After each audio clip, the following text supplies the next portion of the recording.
이름으로 기도드리옵나이다. 아멘.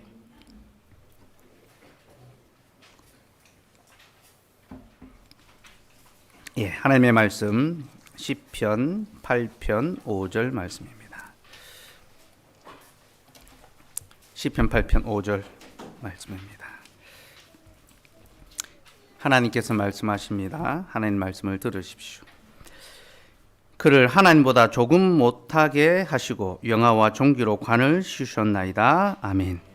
하나님, 오늘도 주께서 우리에게 말씀해 주셨습니다. 오늘은 단 한 구절의 말씀을 들려주셨으니 이제 이 말씀 풀어 가르침으로 우리의 마음에 잘 박힌 못처럼 이 한 구절의 말씀이 우리의 한 주간을, 우리의 영혼을, 또한 우리의 일평생을 길어 올릴 수 있도록 도와주옵소서. 성령 하나님께서 우리 속에 역사하시기를 소망하며 예수님 이름으로 기도드리옵나이다. 아멘. 우리가 지금 시편 8편을 통하여 사람에 관한 지식을 계속 배우고 있지요. 지난주에는 사람의 본질과 사명이 무엇인지를 살펴보았습니다. 사람은 세상을 향하여서는 왕으로 지음을 받았고 하나님을 향하여서는 제사장으로 지음을 받았다. 그것이 왕 같은 제사장이다라는 그 말씀의 뜻임을 제가 설명을 드렸습니다. 그리고 오늘은 조금 더 세분화해서 세밀하게 5절 한 절을 중심으로 또 우리 사람이 어떤 존재인지 한번 살펴보려 합니다. 오늘 설교 제목은 우리를 하나님보다 조금 못하게 하시며 이고 설교 대지는 첫째, 우리는 하나님보다 조금 못하게 지음 받았습니다. 둘째, 그리스도께서 하나님보다 조금 못하게 되셨습니다. 셋째, 우리는 그리스도와 같아져야 합니다. 첫 번째부터 보겠습니다. 첫째, 우리는 하나님보다 조금 못하게 지음 받았습니다. 다윗은 우리가 하나님보다 조금 못하게 지음 받았다라고 고백했는데요. 이것은 제가 좀 전에 말씀드린 것처럼 사람의 직분이 무엇인지를 가르쳐 줍니다. 곧 세상을 향하여서는 왕으로 지음 받았지만 하나님의 형상, 하나님처럼 지음 받은 거죠. 하지만 하나님을 향하여서는 제사장, 곧 하나님보다 조금 못하게 지음 받았고 하나님을 섬기는 자로 살아가야 한다는 것을 이 구절이 우리에게 보여주고 있습니다. 그런데 사람이 하나님보다 조금 못하게 지음받았다라는 것은요, 사람의 본질적인 특성을 보여줍니다. 곧 사람이 하나님과 본질적으로 다르다라는 거죠. 하나님은 스스로 계신 분이십니다. 사람은 지음을 받은 존재들이죠. 사람은 스스로 있을 수가 없습니다. 지음을 받은 존재입니다. 하나님은 완전하십니다. 영원하십니다. 부족함이 없으십니다. 그러나 사람은 불완전합니다. 유한합니다. 항상 부족함이 그에게 따라옵니다. 그게 사람이 하나님보다 조금 못하게 지음을 받았다라는 그런 뜻입니다. 그리고 이 말씀은요, 우리로 하여금 사람이 자신의 한계를 인정하고 하나님의 하나님 되심 또한 인정해야 된다라는 것을 가르쳐 줍니다. 사람이 하나님보다 조금 못하게 지음받았다는 것은 자신의 한계를 인정하고 하나님의 하나님 되심을 인정하며 살아야 한다라는 것을 가르쳐 주는 거죠. 여러분, 사람은 하나님과 같지 않습니다. 그렇죠? 아담은 에덴 동산을 다스리는 왕으로 세움을 받았지만요, 그가 에덴 동산을 만들지는 않았습니다. 그죠? 다릅니다. 본질적으로. 아담은 지음을 받았을 뿐이고 그는 왕이지만 그 동산을 만들지 않고 선물 받았을 따름입니다. 그러므로 그는 동산을 만드시고 거기 질서를 부여하신 하나님의 말씀에 순종하며 살아가야 합니다. 그 선악과를 먹어서는 안 되는 거죠. 그리고 그렇게 할 때에 그는 하나님을 하나님으로 인정할 수 있게 됩니다. 여러분, 하나님을 하나님으로 인정하는 것이 무엇입니까? 하나님의 질서와 하나님의 말씀을 따르는 거죠. 자녀가 부모를 인정하는 것이 무엇입니까? 부모의 말을 따르는 것, 순종하는 것. 그것이 자녀가 부모를 부모로 인정하는 거죠. 하나님께서 선악과의 그 계명을 주신 것은요, 인간으로 하여금 걸려 넘어져 죄를 짓게 하기 위해 주신 것이 아닙니다. 그에게 하나님을 하나님으로 인정하며 살아갈 수 있게 하기 위해서 선악과에 관한 계명을 주셨던 거죠. 그러니 아담이 그 하나님의 질서를 따라 그 하나님의 계명을 지켜 행하였다면 그는 이 삶을 통하여 자신이 하나님을 하나님으로 인정하고 있다는 것, 자신이 하나님과 다르다라는 것을 그는 증명하며 드러낼 수 있었을 것입니다. 하지만 아담이 어떻게 합니까? 이것을 거부하죠. 그렇죠? 아담은 하나님의 질서를 거슬렀습니다. 자기의 마음대로 행하였습니다. 선악과를 따먹었죠. 그 결과가 무엇입니까? 그는 하나님을 하나님으로 인정하지 못했습니다. 하나님을 하나님 되시게 해드리지 못했던 거죠. 그리고 여러분, 이 모든 것의 중심에 무엇이 있습니까?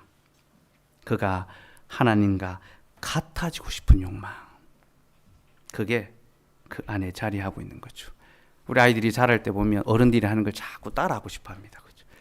나도 하고 싶어 합니다. 커피도 마시고 싶어 하고, 그죠? 어른들이 하는 걸 나는 왜 안 돼? 나도 하고 싶어. 그러니까 통제되지 않고 통제하는 사람으로서 그렇게 어른이 되고 싶다라는 그런 어떤 표현이죠. 그죠? 아담이 그랬습니다. 아담은 하나님을 하나님으로 인정하는 것이 아니라 자신이 하나님 되기를 원했습니다. 여러분, 이것은 하나님 정하신 창조의 질서를 거스르는 거죠. 그렇죠? 왜? 뱀이 사람에게 선악과를 먹으면 너희가 죽지 않고 하나님과 같아진다라고 했죠. 이것은 명백하게 창조의 질서를 거스르는 악한 꾀임입니다. 속임입니다. 그렇죠? 하나님은 사람을 하나님과 같은 존재가 아니라 조금 못한 존재로 지으셨기에 사람은 하나님보다는 조금 못하게, 그러나 세상을 향해서는 하나님과 같은 삶을 살아야 했는데 그는 하나님보다 조금 못한 삶이 아니라 하나님과 같아지는 삶을 선택하고 말았습니다. 여러분, 이게 바로 죄의 본질입니다. 여러분, 죄가 무엇입니까? 죄는 하나님보다 못하게 지음받은 인간이 하나님과 같아지려고 하는 것. 그것이 바로 죄입니다. 그래서 그 죄의 성향은요, 하나님이 정하신 질서와 또 그 하나님의 행하시는 섭리를 거부하고 부인하며 자기의 생각과 욕망을 따라 행하는 것. 그것이 바로 죄의 모습으로 나타나게 되어 있습니다. 여러분, 하나님께서는 우리에게 지켜야 할 창조의 질서와 예배의 규례와 또 사람 사이의 관계의 질서를 부여해 주셨습니다. 우리는 가정과 교회와 세상에 하나님의 질서가 있다는 것을 알아야 하며 이 질서를 깨트리는 것이 아니라 잘 따르고 지켜야 합니다.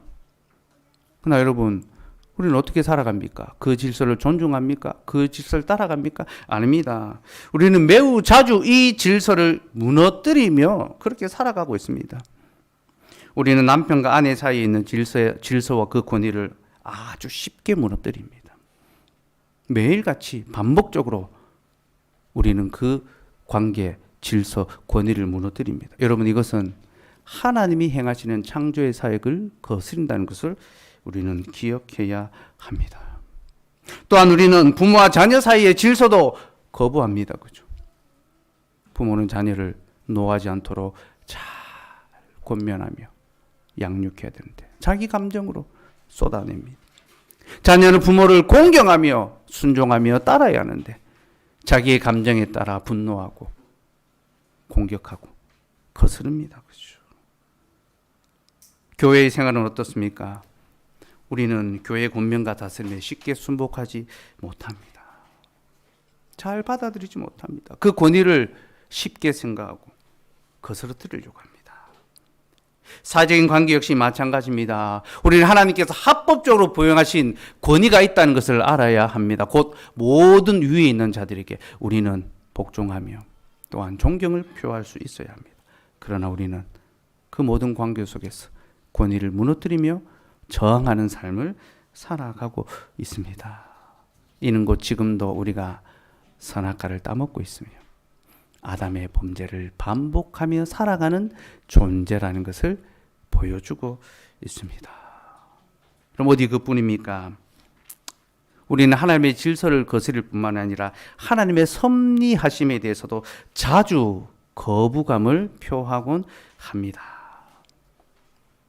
우리는 입으로 전능하신 하나님을 믿는다라고 고백합니다. 그러면서 우리의 삶의 모든 것이 하나님께로부터 말미암았다라고 그렇게 이야기합니다. 말은 잘하죠. 비와 가뭄, 풍년과 흉년, 먹을 것과 마실 것, 건강과 질병, 부와 가난, 이 모든 것이 우연이 아니라 아버지 하나님의 손길로 말미암아 우리에게 주어진다라고 고백합니다. 좋은 것이든 그렇지 않은 것이든 그렇게 고백합니다. 그러나 여러분, 우리가 실제로 역경과 어려움을 맞닥뜨리면 어떻게 합니까? 우리에게서 가장 먼저 나오는 반응은요, 원망입니다. 그죠? 불평입니다. 그 원망은 언제나 하나님을 향합니다. 하나님, 왜 나에게 이런 일이 일어나야 합니까? 왜 저 사람은 아닌데 나에게만 이런 어려움을 주십니까? 왜 우리 가정에는 이 고통의 문제를 주십니까? 우리는 끊임없이 자신의 삶의 문제를 가지고 하나님 앞에 원망하며 불평합니다. 여러분, 우리가 그렇게 우리의 삶에 일어나는 또 우리의 처한 형편과 그 삶의 자리로 말미암아 원망하고 불평할 때 우리는 그것이 바로 하나님의 하나님 되심을 부인하는 것이라는 것을 알아야 합니다. 왜냐하면 우리가 지금 누리고 당하는 그 모든 좋은 것과 괴로운 것은요, 선하신 우리 하나님의 손으로 말미암아 주어지는 것이기 때문입니다. 사실 여러분, 우리에게는 불평할 자격이 없습니다. 왜 그렇습니까? 인생은 본래 우리의 것이 아니며 우리가 만드는 것도 아니기 때문입니다. 여러분, 인생이 어디 우리로부터 말미암아 시작했습니까? 여러분 중에 생명을 스스로 만들어내며 그 생명을 스스로 살아온 사람이 누가 있습니까? 아닙니다. 모든 것은 하나님께로부터 말미암았습니다. 하나님께서 우리에게 생명을 주셨고 우리의 생명을 거두어가지 않고 계속 살게 하심으로 우리는 살아갈 수 있는 겁니다. 그러므로 우리는 우리에게 주어진 일들로, 형편으로, 상황으로 인하여 원망하고 불평할 자격이 없습니다. 원래 우리 것이 아닙니다. 또한 하나님께서는요, 우리 각자에게 딱 맞는 삶의 분량을 주셨습니다. 물론 그 형편은 다를 수 있습니다. 누구에게는 5달란트가, 누구에게는 2달란트가, 누구에게는 1달란트가 주어질 수 있습니다. 그러나 여러분, 주시는 것은 주인의 손에 달린 것이지 우리의 소관이 아닙니다. 우리의 소관이 무엇입니까? 우리는 그저 주신 것에 족할 줄 알며 감사하며 살아가는 것. 그것이 우리에게 주어진 책무입니다. 그리고 우리가 하나님 주신 모든 것에 감사하며 그 삶의 자리에서 분투하고 열심히 수고하며 살아갈 때에 우리는 비로소 하나님을 하나님으로 인정하게 됩니다. 내가 하나님이 주신 그 삶의 자리에서 감사하고 만족하고 힘써 수고하겠습니다. 그것이 바로 하나님을 하나님으로 인정하는 삶의 모습입니다.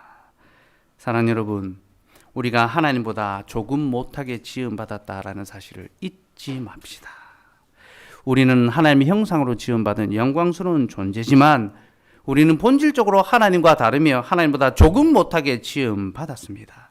그리고 우리가 그것을 인정할 때 우리는 또 하나 인정해야 될 것이 있습니다. 곧 하나님을 우리의 하나님으로 인정하며 고백해야 하는 거죠. 그러니 하나님이 정하신 질서와 규례를 깨트리려 들지 말고 잘 따르도록 합시다. 하나님께서 누리시는 삶의 형편을 원망하고 불평하지 말고 감사함으로 받아들일 수 있도록 합시다. 혹 그것이 받아들이기에 너무 힘들고 아프고 고통스러운 문제라 하더라도 주께서 주시니 이 또한 내가 감내합니다. 인내합니다. 내가 견디어냅니다. 그렇게 고백할 때에 하나님은 우리로 말미암아 자신의 하나님 되심을 나타내실 것입니다. 둘째로 그리스도께서는 하나님보다 조금 못하게 되셨습니다. 자, 아담이 하나님보다 조금 못하게 지음받았다라고 했죠. 그는 하나님의 형상으로 지음받은 영광스러운 존재였지만 하나님과는 같지 않은 연약한 존재였습니다. 그러나 아담은 자신의 그 신분, 그 위치에 만족하지 못했습니다. 여러분 참 재밌는 것은요, 항상 자기의 위치에 만족하지 못하는 사람은 바로 밑에 있는 사람입니다. 저 아래에 있는 사람입니다. 말단 직원은요, 자신이 더 높은 자리에 올라가는 어떤 그런 것에 대한 시기와 질투가 많지 않습니다. 그러나 바로 그 밑에 있는 사람, 말단 직원이 이제 대리를 부러워합니까? 대리는 과장을 부러워하고, 바로 자기 위에 있는 권위를 항상 시기하고 또 질투하게 되어 있습니다. 남편과 아내 사이에 계속 긴장이 있다는 것도 그런 어떤 역사를 보여주는 것이고요. 세상 역사 역시 항상 반역 배신은요, 그 어떤 권세자의 그 오른팔, 믿었던 자가, 바로 밑에 있던 자가 뒤집어 역전하는 그런 것을 보게 되죠. 그죠? 이게 아담으로부터 시작되는 것이고, 이런 삶이, 이런 역사가 반복된다는 것은 우리가 아담의 후예로 계속 살아가고 있다는 거예요.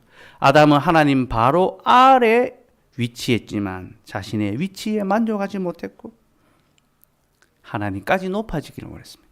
하나님처럼 되려고 했습니다. 그래서 하나님이 그를 어떻게 하십니까? 그를 가장 낮추셔서 금수와 버러지의 형상이 되게 해버리셨습니다. 로마서 3장 23절 말씀 같이 읽읍시다. 시작. 모든 사람이 죄를 범하였으며 하나님의 영광에 이르지 못하더니. 자, 모든 인생의 범죄에 대해서 이야기하는데, 여러분 여기서 우리는 아담을 생각할 수 있어야 됩니다. 아담으로부터 시작하잖아요. 죄가.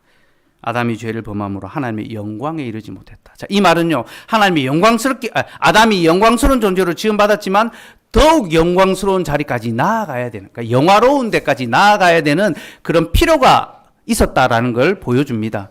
그러니까 아담이 죄를 짓지 아니하고 하나님의 말씀을 지켰다면, 순종했다면 그는 더욱 영화로운 자리까지 나아갈 수 있었을 것입니다. 하지만 죄가 그 하나님의 영광에까지 이르지 못하게 한 거죠. 그래서 그 하나님의 영광에 이르지 못한 실태가 뭔가? 로마서 1장 21절 23절 같이 읽읍시다. 시작. 하나님을 알되 하나님을 영화롭게도 아니하며 감사하지도 아니하고 오히려 그 생각이 허망하여지며 미련한 마음이 어두워졌나니 스스로 지혜에 따나 어리석게 되어 썩어지지 아니하는 하나님의 영광을 썩어질 사람과 새와 짐승과 기어다니는 동물 모양의 우상으로 바꾸었느니라. 무슨 말입니까? 사람이 하나님보다 조금 못하게 곧 하나님의 영광스러운 형상으로 지음을 받았는데 그가 범죄하니까 그 하나님의 영광을, 그 형상을 내던져버리고 금수와 버러지의 형상을 취하게 되었다라는 거죠. 여러분, 이것이 범죄한 인생의 비참한 모습입니다. 죄는 하나님의 형상으로 지음받은 사람을 금수와 버러지의 형상으로 전락시켜버리고 맙니다. 곧 사람이 하나님보다 조금 못하게 지음받았는데 이제 사람은 만물보다도 못한 금수와 버러지 같은, 사도 바울도 이야기하죠. 우리가 만물의 찌꺼기가 되었다. 가장 비참한 존재로 전락하는 금수와 버러지의 형상을 섬기는 자가 되어버린 거죠. 동물을 섬기고 우상을 섬기는, 그런 섬긴다는 건 더 낮은 자가 되는 것 아닙니까? 하나님은 만물을 다스리라고 사람에게 말씀하셨는데 사람은 그 만물을 다스리는 것이 아니라 섬기고 말았습니다. 만물보다 아래에 있는 금수와 버러지의 형상. 그래서 이사야에서는 야곱을 가리켜 너 버러지 같은 야곱아, 죄의 비참한 지경에 이른 인생의 실존을 그렇게 이야기하고 있는 것입니다. 여러분, 이렇게 사람은 하나님의 형상의 영광을 잃어버리고 죄의 형상, 금수와 버러지의 형상을 덧입게 됐습니다. 그래서 우리에게 무엇이 필요합니까? 직분의 회복, 형상의 회복이 필요하죠. 바로 그 일을 하시기 위하여 우리에게 새 아담, 새로운 직분자가 필요한 거죠. 예수 그리스도, 그가 오셔서 우리의 그 잃어버렸던 하나님의 영광을 다시 회복시켜 주십니다. 빌립보서 2장 6절에서 8절 말씀 같이 읽읍시다. 시작. 그는 근본 하나님의 본체시나 하나님과 동등됨을 취할 것으로 여기지 아니하시고 오히려 자기를 비워 종의 형체를 가지사 사람들과 같이 되셨고 사람의 모양으로 나타나사 자기를 낮추시고 죽기까지 복종하셨으니 곧 십자가에 죽으심이라. 그리스도께서요, 비참한 우리를 다시 영광스러운 하나님의 형상으로 바꾸어 주시기 위하여 종의 형체,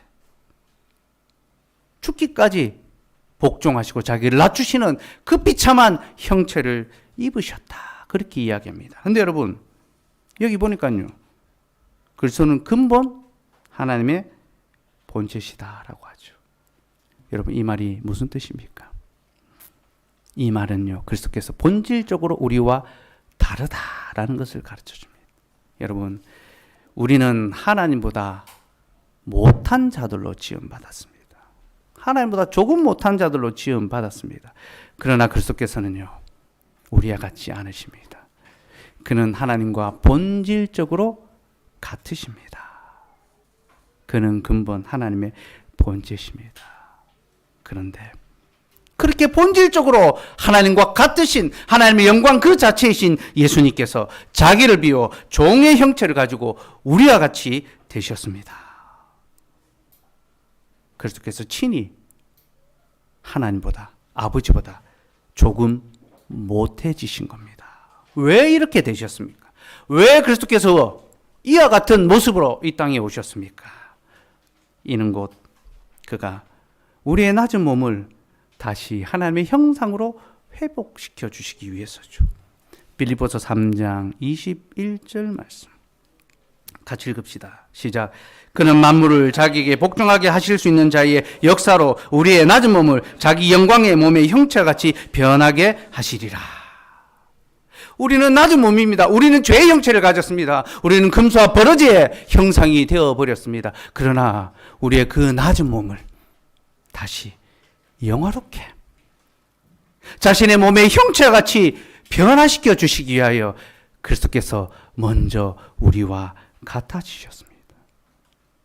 우리의 비참을 입으시고 우리의 더러움을 겪으시고 우리의 그 추악함을 담당하시고 그 모든 역겨운 것을 다 뒤집어 쓰셨습니다. 여러분, 본질적으로 아버지 하나님과 같으신 아들 예수 그리스도께서 자신의 영광을 내어버리시고 죄의 형체, 종의 형체, 금수와 버러지의 형체를 입으심으로 이제 우리의 그 낮은 몸을 영광스러운 하나님의 형상으로 다시 회복시켜 주십니다. 이는 곧 아담의 직분의 회복이죠. 그죠? 아담이 실패했던 그 직분을 우리가 다시 회복시켜 주시는 이것이 바로 예수 그리스도의 사역입니다. 그래서 여러분, 예수님께서는요, 아담이 실패했던 바로 그 자리로부터 다시 시작하십니다.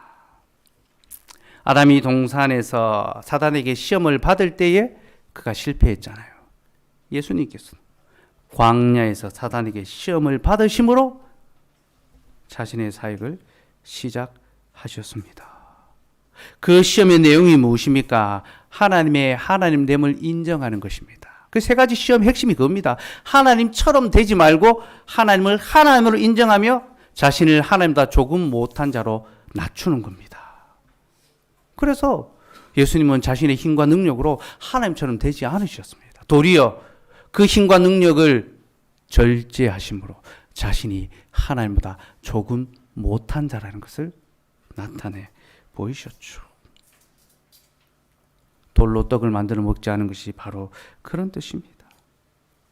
내가 얼마든지 내 힘으로 생명을 유지할 수 있고 양식을 만들어 먹을 수 있지만 나는 하나님을 하나님 되심으로 인정. 그가 주시는 것으로만 먹겠다, 살겠다. 그래서 주님이 줄인 가운데 거하셨습니다. 배고픈 중에도 기다리셨습니다. 여러분, 우리의 삶에서 하나님의 하나님 되심이 드러나는 우리의 경제권에서 확인될 것입니다. 우리의 물질이, 우리의 양식이 나의 주인이 누군지를, 내가 누구를 하나님으로 섬기며 살아가는지를 증명하고 나타낼 것입니다. 우리가 다 넉넉하고 여유 있는 삶을 살아가기를 바라지만요, 때때로 우리가 궁핍과 주림과 어려움과 기근에도 처할 것입니다. 우리 하는 일들이 잘 못될 수도 있고, 때로는 가진 것이 잃어버릴 수도 있고, 건강을 잃을 수도 있습니다. 그때 하나님이 주실 때까지 기다리고 하나님 앞에서 잠잠히 하나님의 그 일하심을 소망할 수 있는 그 사람이 바로 하나님을 하나님 되시는 분으로 인정하는 자가 될 것입니다. 그러니 여러분, 우리의 물질, 우리의 양식, 우리의 경제권 때문에 하나님을 향한 예배가 뒷전으로 밀려나지 않도록 하시기 바랍니다. 여러분, 무엇이 중요한지 우선순위를 잘 설정하십시오. 당장 먹고 사는 것 때문에 하나님을 예배하는 것을 등한히 여겨서는 안 되며, 만약 그렇게 한다면 우리는 양식을 우리의 하나님으로 삼으며 살아가고 있다는 것을 스스로 증명하고 말 것입니다. 어쨌든 예수님께서는 사단의 그 첫 시험을 통과하셨습니다. 하나님을 하나님 되게 하셨죠. 그러나 시험은 그것으로 끝나지 않았습니다. 사단은 계속해서 주님을 시험했고, 그리고 주님 앞에 마지막 시험지를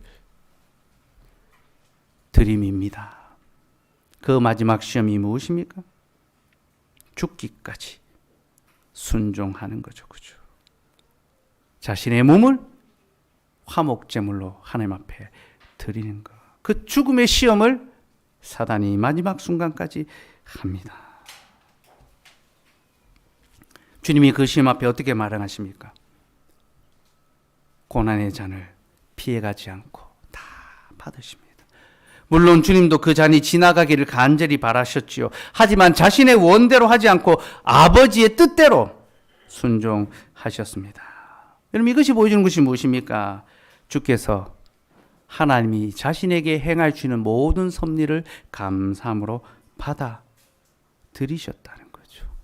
자신에게 영광스러운 복된 길이 예비된 것이 아니라 십자가의 죽음이 기다려 있고, 비난과 고난과 핍박과 그 조롱이 자신의 인생에 계속해서 일어나고 있지만, 우리 주님은 자신에게 이루어지는 모든 일이 하나님의 섭리로 말미암은 것임을 인정하고 감사함으로 받아들이시고 순종하셨던 것입니다.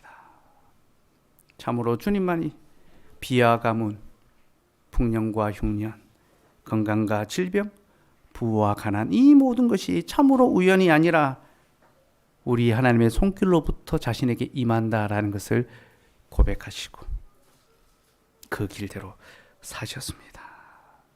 그리고 아버지 하나님께서는 그렇게 자신의 하나님됨을 인정하며 고백한 주님을 비로소 높여주십니다. 그 영광을 다시 회복시켜 주시죠.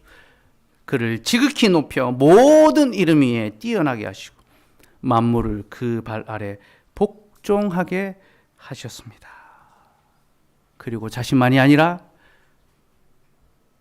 그의 몸된 교회인 우리 역시 자신처럼 높여주시고 모든 만물을 다스리는 왕적인 존재로, 하나님을 예배하는 제사장적 존재로 다시 회복시켜 주십니다. 그리고 우리에게 다시 아담에게 주셨던 사명, 곧 너는 내 말을 지켜 행함으로 영광스러운 영화로운 자리까지 자라나라. 그렇게 요청하십니다. 그게 세 번째 대지입니다. 셋째, 우리는 그리스도와 같아져야 합니다. 에베소서 4장 13절에서 15절 말씀 같이 읽읍시다. 시작. 우리가 다 하나님의 아들을 믿는 것과 아는 일에 하나가 되어 온전한 사람을 이루어 그리스도의 장성한 분량이 충만한 데까지 이르니니 이는 우리가 이제부터 어린아이가 되지 아니하여 사람의 속임과 간사한 유혹에 빠져 온갖 교훈의 풍조에 밀려 요동하지 않게 하려 함이라. 오직 사랑 안에서 참된 것을 하여 범사에 그에게까지 자랄지라. 그는 머리니 곧 그리스도라. 여러분, 우리는 범사에 그리스도에게까지 자라가야 합니다. 그리스도가 우리의 그 직분을 회복시켜 주셨으니 이제 우리도 주님처럼 영광스러운 자리까지 나아가야 합니다. 이 말을 다르게 표현하면 우리가 그리스도와 같아져야 한다. 그를 닮아가야 한다. 그렇게 표현할 수 있습니다. 물론 그렇다고 우리가 예수님과 본질적으로 똑같아지는 것은 아닙니다. 여러분, 우리는 예수님보다 조금 못합니다. 예수님은 하나님의 참 아들이시고 우리는 그리스도로 말미암아 하나님께 입양된 아들입니다. 양자입니다. 그죠? 그러면 우리는 예수님보다 조금 못합니다. 그러나 우리는 예수님께로 자라가야 하며 우리가 그렇게 점점 자라갈 때에 우리는 그와 같은 형상으로 영광스럽게 변해갈 것입니다. 이것이 우리를 자녀 삼아 주신 하나님의 기쁘신 뜻입니다. 로마서 8장 29절 30절 말씀 봅시다. 찾아보셔야 됩니다. 로마서 8장 29절 30절.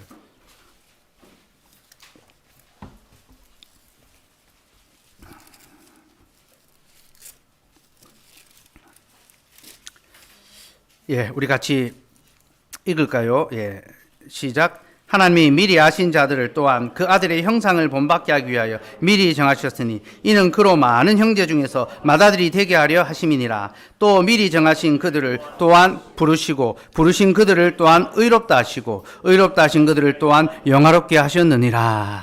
여러분, 하나님께서 우리를 아들 되게 하신 이유가 무엇입니까? 그 아들 예수 그리스도의 형상을 본받게 하시며 이로 말미암아 우리를 더욱 영화롭게 하기 위해서, 곧 아담은 영광스러운 존재로 지음받았지만 영화로운 자까지 자라가지 못했지만 우리는 그리스도 안에서 영광스러운 자로 다시 회복되며 이제 영화로운 그 자리까지 나아갈 수 있어야 한다는 거죠. 이게 그리스도까지 자라간다는 그 말씀의 뜻입니다. 근데 여러분, 여기서 우리는 아들이라는 말에 주목해야 합니다. 아들. 하나님께서 우리를 그 아들이 되게 하셨다. 아들. 여러분, 아들이 어떤 존재입니까? 아들은 말 안 듣고, 그죠? 속 썩이고 힘들게 하는. 예, 여러분 나중에 다 아들을 통해서 그런 유익을 누려보시기 바랍니다. 근데 아들은요, 자라가는 존재를 가리킵니다. 자라가는 존재. 아들은 자녀로서 자라가는 자입니다. 그러므로 우리가 하나님의 자녀가 된다는 것이 무엇입니까? 우리가 하나님을 향하여 자라가는 존재로 지음을 받았다라는 겁니다. 이게 첫사람 아담의 본질이었습니다. 여러분, 아담은 어른으로 지음받았죠. 그 육신적으로는 어른으로 지음받았습니다. 그러나 그는 영적으로는 어린아이로 지음받았습니다. 그는 어린아이로부터 시작을 했습니다. 제가 이것도 말씀드리려면요, 성경 여러 부분을 찾아봐야 하는데요, 지금은 그럴 시간이 없습니다. 아담은 어린아이로 지음받았고, 그래서 성경 곳곳에요, 아담의 형상을 이야기하면서 어린아이의 형상으로 이야기합니다. 이사야 11장에 보면 어린아이가 사자와 함께 놀고 독사굴에 손을 넣고 물지 않고 서로 돌아보는 거, 이게 그냥 어떤 유토피아 파라다이스를 말하는 게 아닙니다. 에덴 동산의 모습입니다. 아담이 그 동물들과 함께 지내며 동물들을 다스리고 교제하는 것을 보여주는 거죠. 어린아이가 나옵니다. 시편 8편도 똑같은 걸 이야기합니다. 어린아이와 젖먹이들의 입으로. 그리고 뒤에는 다스림을 이야기하죠. 하나님께서는 아담을 어린아이로 만드셨는데 그에게 다스림의 권세를 주셨습니다. 그러니 여러분, 아담은 어떻게 해야 됩니까? 자라가야 하는 거죠. 그는 어린아이였기에 자라가야 했습니다. 하지만 아담은 그 일에 실패했습니다. 자라나지 못했죠. 이것이 아담의 실패입니다. 그래서 여러분, 둘째 아담이신 그리스도께서 그를 대신하여 이 땅에 오실 때 주님이 어떤 모습으로 오십니까? 어린아이의 모습으로 오셨습니다. 여러분, 우리는 예수님께서 아기의 모습으로 오신 것을 별로 이상하게 생각하지 않습니다. 너무나 당연하게 받아들입니다. 그런데 여러분, 예수님은 세상의 구원자시며 왕이시고 모든 만물보다 먼저 계시고 모든 만물의 아버지가 되십니다. 그런데 그가 용사, 어떤 전사의 이미지로 오는 것이 아니라 어린아이의 모습으로 오셨습니다. 여러분, 이것이 헬라 시대는요, 굉장히 복음의 걸림돌이 되었습니다. 왜냐하면 신이 아주 힘없는 약한 인생으로 온다는 것은요, 그 시대 철학과 그 시대 신학으로는 받아들일 수 없는 어리석은 이야기처럼 보이거든요. 무슨 용사가, 우리를 구원하러 온 용사가 이렇게 힘없는 아이의 모습으로 오느냐라고 그렇게 조롱하고 그렇게 힐문했던 것입니다. 근데 여러분, 왜 예수님께서 그런 어린아이의 모습, 힘없는 아이의 모습으로 이 땅에 오셨을까요? 이는 그가 아담이 실패했던 그 자람을 성취하기 위하여 오신 새 아담인 것을 보여주기 위해서입니다. 누가복음 2장 52절 말씀 같이 보겠습니다. 누가복음 2장 52절 말씀 읽읍시다. 시작. 예수는 지혜와 키가 자라가며 하나님과 사람에게 더욱 사랑스러워 가시더라. 흔히 이 말씀을 예수님이 어떤 일반적인 자람, 예수님도 우리 인생과 똑같이 자라나셨구나라고 그렇게 생각합니다. 그래서 돌잔치 가면 이 구절 많이 설교합니다. 키와 지혜가 자라가고 사람에게 사랑스러워, 하나님과 사람 앞에 사랑스러워 가길 바란다. 그렇게. 근데 여러분, 이 구절은요, 단순히 예수님의 어떤 육체적인 그 자람을 보여주는 그 구절이 아닙니다.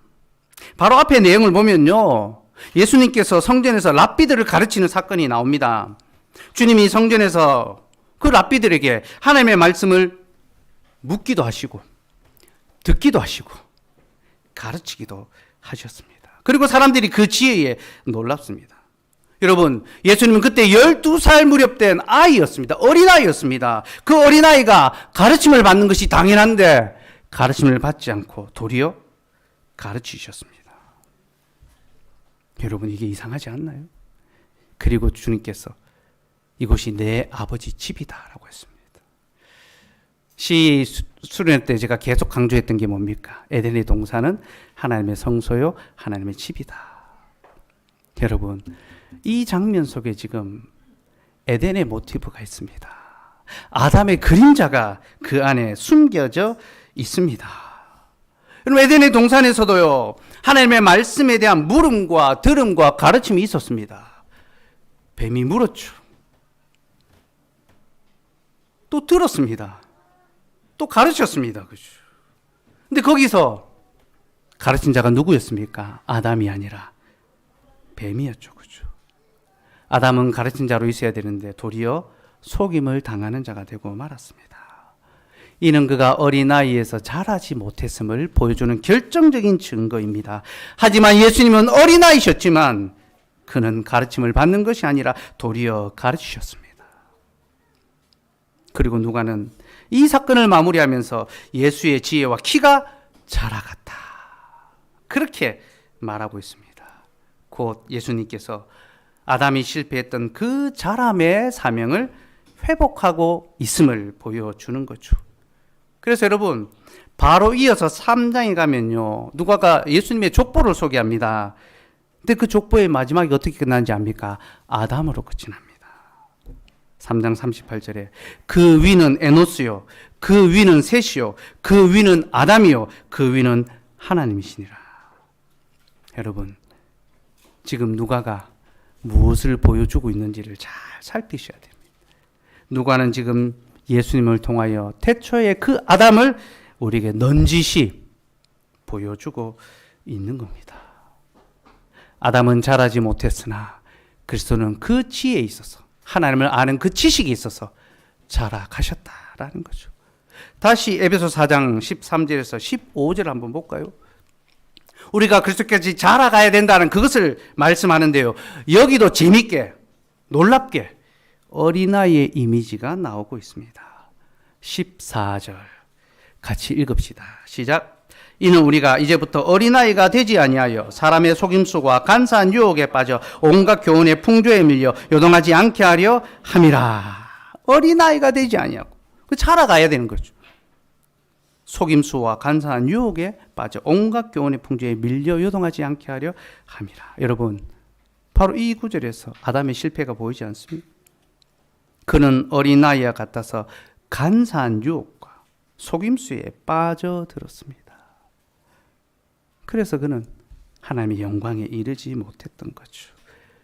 그런데 그리스도께서 그 모든 실패의 자람을 성취하시고 그는 완전한 자람, 모든 것의 완성을 이루셨습니다. 그리고 이제 우리에게 너희도 모든 것에 있어서 더욱 자라가되 그리스도에게까지 자라가라. 그래서 이 세상 유혹과 시험에 흔들리지 말고 이 풍조에, 세상의 풍조에 요동하지 말고 오직 하나님만을 우리 하나님으로 인정하며 그의 아들로서의 영광스러운 삶을 살아가야 한다. 그렇게 도전하고 요청하고 있는 것입니다. 말씀을 정리하겠습니다. 우리는 하나님보다 조금 못하게 지음받았습니다. 이는 우리가 우리의 한계를 인정하고 하나님을 하나님으로 인정해야 된다는 것을 가르칩니다. 여러분, 여러분의 삶의 모든 자리에서 하나님을 하나님으로 인정하시기 바랍니다. 지금 내가 어떤 형편, 어떤 환경, 남들보다 더 큰 고충과 괴로움과 실패와 연약함과 아픔을 겪고 있다 하더라도 내 인생에 풀 수 없는 문제와 가시로 말미암아 내가 신음하고 있다 하더라도 이것이 하나님께서 우리에게 주시는 섭리의 선물인 것을 기억하시고 불평과 원망이 아닌 감사와 인내로 견디시기 바랍니다. 그리고 하나님 정하신 질서를 흐트러뜨리지 말고 존중하며 지킵시다. 하나님 신 창조의 질서가 있고 예배의 질서가 있고 관계의 질서가 있습니다.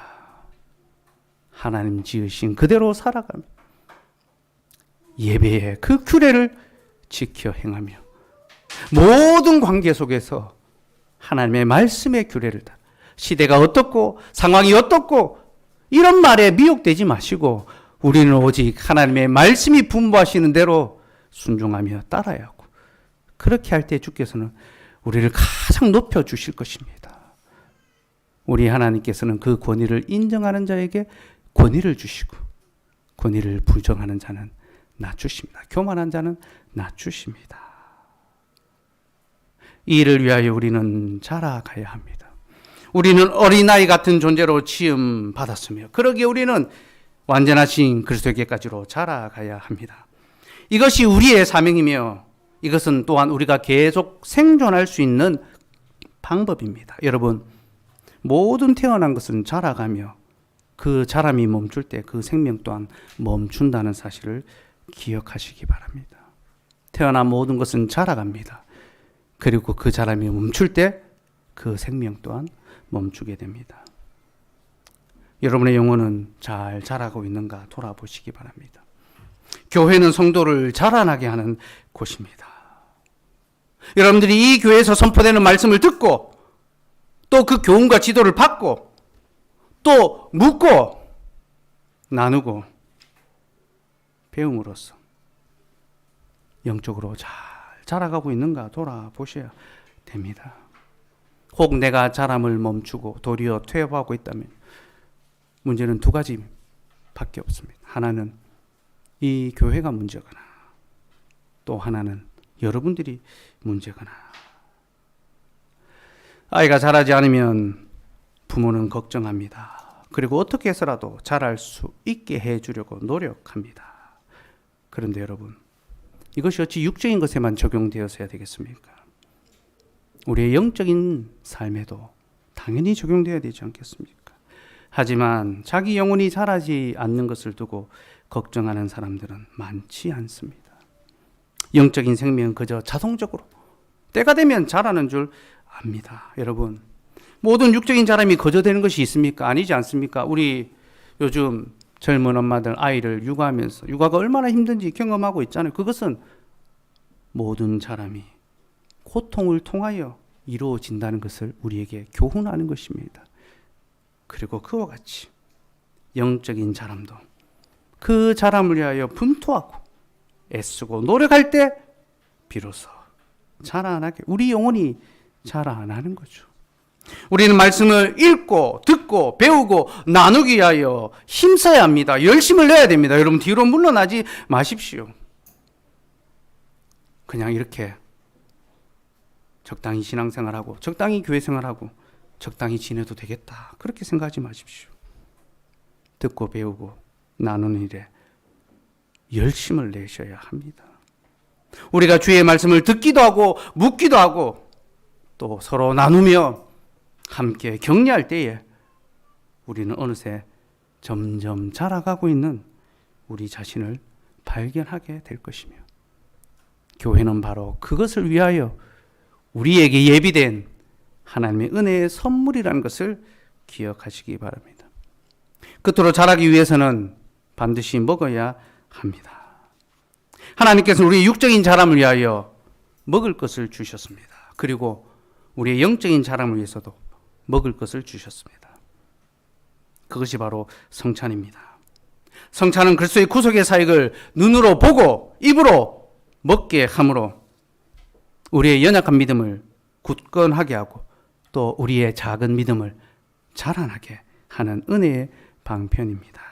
그래서 대교리 문답에서는요, 성찬을 가리켜 아직 믿음의 굳은 확신을 갖지 못한 자에게는 확신과 안심과 평안을 주고, 자신의 그 죄와 연약함 때문에 고민하며 애통하는 자에게는 그 영혼의 회복과 위로와 자람을 베풀어주는 유익이 있다, 그렇게 말합니다. 그게 성찬이 우리에게 주는 유익이고, 우리는 그 성찬을 사모하며 받아 누리기를 바라보아야 합니다. 자녀가 더디 자랄지라도 부모는 자녀를 위하여 식탁을 차립니다. 한 끼 먹고 금방 자라지 않아도 또 차려줍니다. 자랄 때까지 계속 먹여줍니다. 영적으로 더디 자라는 우리를 향해서 하나님께서 항상 자신의 식탁을 차려주십니다. 그러니 여러분, 오늘 이 식탁의 자리에서 우리를 영화롭게 하기 위하여 스스로 비참해 주신 그리스도의 은혜를 기억합시다.